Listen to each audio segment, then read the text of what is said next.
Pois bem, pessoal, eletromiografia, eletricidade, mio, músculo, grafia, escrita.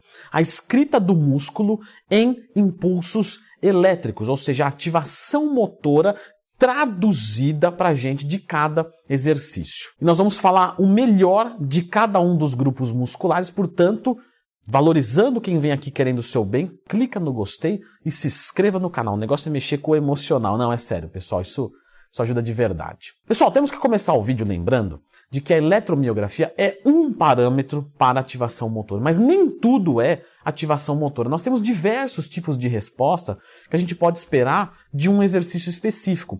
E mais do que isso, por exemplo, uma resposta fisiológica, uma resposta hormonal, uma resposta de recrutamento de fibras. Porém, a gente ainda tem que lembrar de que cada pessoa tem uma carência específica no seu corpo. Por isso que o treinamento genérico não vai funcionar. Alguns alunos vêm para mim e falam assim, Leandro, tem como montar um treino para um amigo meu só para ele ver como é que funciona a sua assessoria? Não tem como. Por quê? Porque o treino tem que ser para aquele indivíduo, eu tenho que avaliar ele e montar certinho para ele. Leandro, como faz para você montar o meu treinamento? Só acessar leandrotwin.com.br e me contratar para ser o seu professor. Obrigado pela confiança. Leandro Twin, não tenho dinheiro para te contratar e tal? Fica aqui no vídeo, se inscreva aqui no canal, é totalmente de graça. Mas enfim, então nós temos, por exemplo, um recrutamento determinado para esse exercício, só que o indivíduo precisa focar a parte inferior de peitoral. Então não adianta ele fazer aquele outro, ele precisa de especificidade. Então cuidado, não vai levar esse vídeo tintim por tintim, porque aí você pode prejudicar a estruturação do seu treinamento. Porém, nós temos uma ciência e eu vou apresentar aqui ela para vocês, academicamente falando. Mas temos de que lembrar que a estruturação de um treino envolve princípios acadêmicos, sem nenhum tipo de dúvida, porém envolve princípios empíricos e princípios individuais de cada indivíduo. Olha que perfeita, brilhante a explicação. Não é todo dia que eu tô brilhante assim não, viu? E vamos começar no peitoral, que eu tenho certeza que todos vocês acham que é o supino reto com barra com maior ativação. Não é, tá?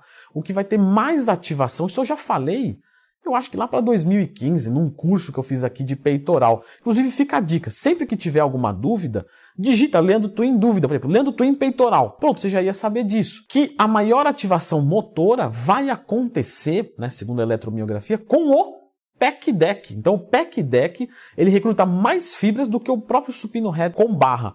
95% contra 85% do supino reto barra. O declinado com halteres fica em segundo lugar, com 93% de recrutamento de fibras. Próximo grupo, bíceps. No bíceps, eu sei que muitas pessoas vão achar de que é a rosca direta, porque vocês têm tendência de achar que os exercícios básicos são os melhores para o grupo muscular. E eles são excelentes, ninguém está falando que é ruim, tá, gente? Ninguém.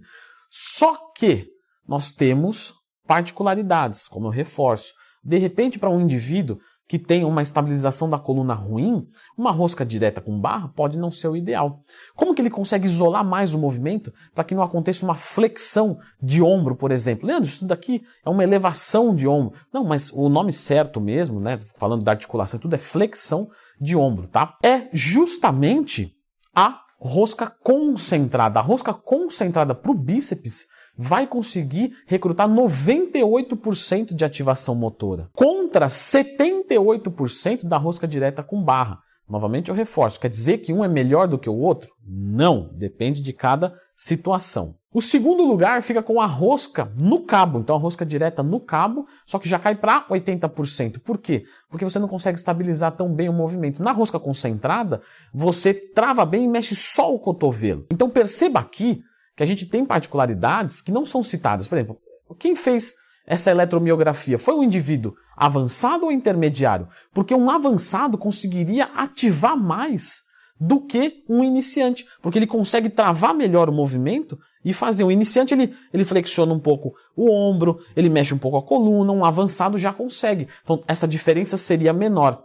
Então cuidado. No tríceps, o que mais recrutou, segundo a eletromiografia, foi a rosca testa. Só que lembra que não é rosca testa, é rosca cabelo. Por quê? Porque se você desce na testa, você diminui a amplitude. No cabelo, você aumenta, porque você joga para trás da cabeça. E isso eu falei também já tem um tempo, aí já tem alguns anos. Por isso que eu tô falando, se você não é inscrito no canal, se inscreve. Não vai perder coisa, eu vou me esforçar para fazer coisa boa. E justamente aqui, a rosca testa, que é rosca cabelo, ela foi feita onde? No banco declinado. Ou seja, nós aumentamos a amplitude mesmo descendo na testa por ação da gravidade. Então você percebe que se você fizer no banco reto, mas jogar para trás, você vai conseguir um recrutamento muito parecido com esse, que foi de 92%. Contra, no banco reto, 82%. O mergulho aqui ficou com 87% e o tríceps corda, 84%. Latíssimo do dorso. Excelente, dorsais. Aqui foi a remada curvada com barra. Porém, nós temos de que lembrar que para chegar nos 93%, segundo a eletromiografia, precisamos virar uma tábua de passar roupa. Porque se você fica curvado, mas não tanto, você começa a recrutar os trapézios. Quanto mais você vai se curvando, mais você vai trabalhando as dorsais e menos os trapézios. Quanto mais você vai levantando, mais trapézio e menos dorsal. Então, bem retinho, você vai conseguir 93%. Contra 89% da barra fixa. Você percebe que fica bem ali. E a remada no cabo, 83%. Deltoide lateral. No deltoide lateral, o exercício que mais conseguiu recrutar foi a elevação lateral unilateral, ou seja, feita de um braço só, no banco inclinado. Por quê? Porque a amplitude de movimento com ação da gravidade fica por muito mais no exercício. Então você consegue recrutar mais fibras. Para ser mais exato, cerca de 66%. Pô, mano, parece muito baixo, né? Porque justamente o deltoide ele tem 3 cabeças e a gente ativa as 3 cabeças. Então a gente tem uma divisão de recrutamento de fibras. Não tem como, mesmo numa elevação lateral, né? Eu achei que isolava 100% o deltoide. Não, não isola 100% o deltoide lateral. Deltoide posterior. Crucifixo inverso, novamente curvado, conseguiu aí 85% de recrutamento. Lembrando, pessoal, todas as remadas trabalham muito o deltoide posterior. E é por isso que vocês veem muitos atletas não fazendo um exercício isolador para o deltoide posterior. Normalmente ele é feito sob demanda. Meu doutor, e essa posição aí eu não consigo entrar. Me dá uma dica aí, né?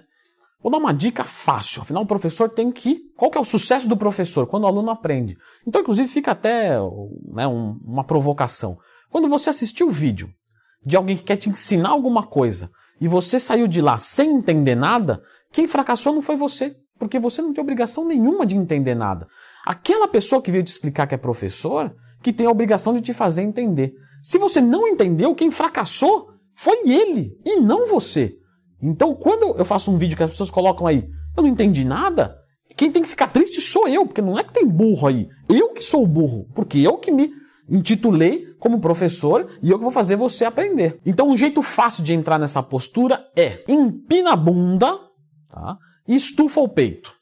Então, você vem entrando naquela posição curvada, mas com o peito estufado e a bunda empinada. E vem descendo, vem descendo.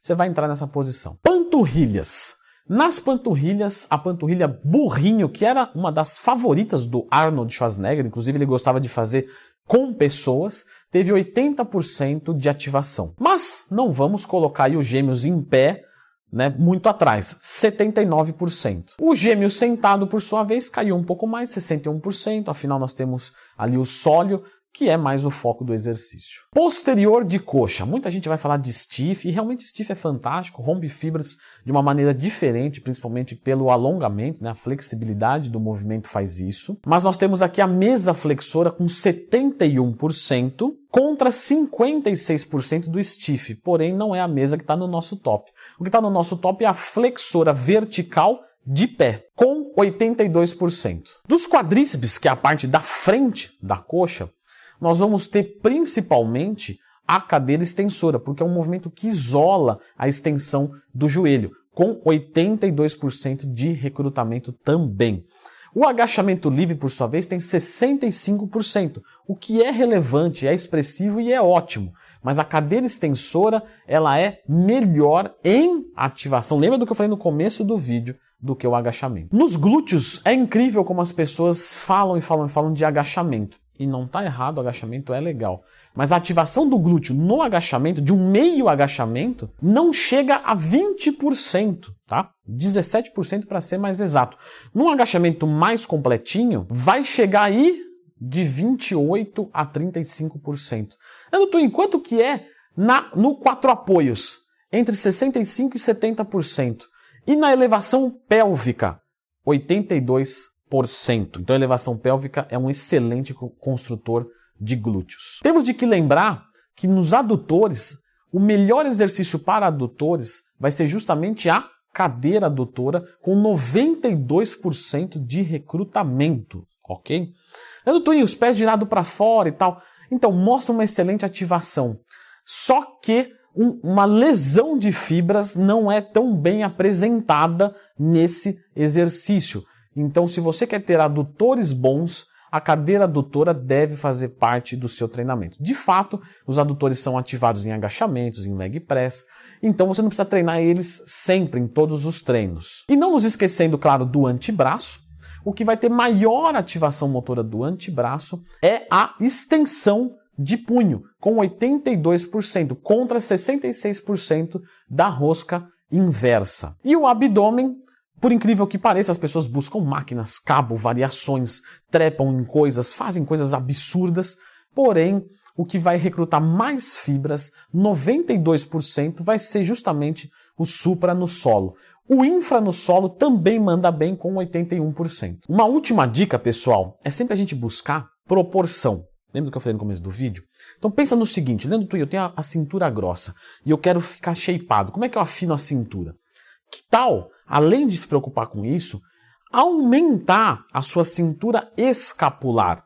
Porque se a parte do seu ombro e dorsal for mais largo, mesmo que sua cintura for grossa, ela vai parecer fina. Leandro, como é que eu faço isso? Eu postei aqui um vídeo de ombros completo para shape em V. Então fica com esse vídeo, mas antes, clica no gostei e se inscreva aqui no canal. Beleza, pessoal? Então vocês pedem vídeo na academia? Temos vídeo na academia. Hoje nós vamos falar sobre treinamento de ombros, transformar os ombros em rodas de caminhão, cintura escapular elevada. Então fica comigo até o final desse vídeo, já clica no gostei e se puder se inscrever para você acompanhar os próximos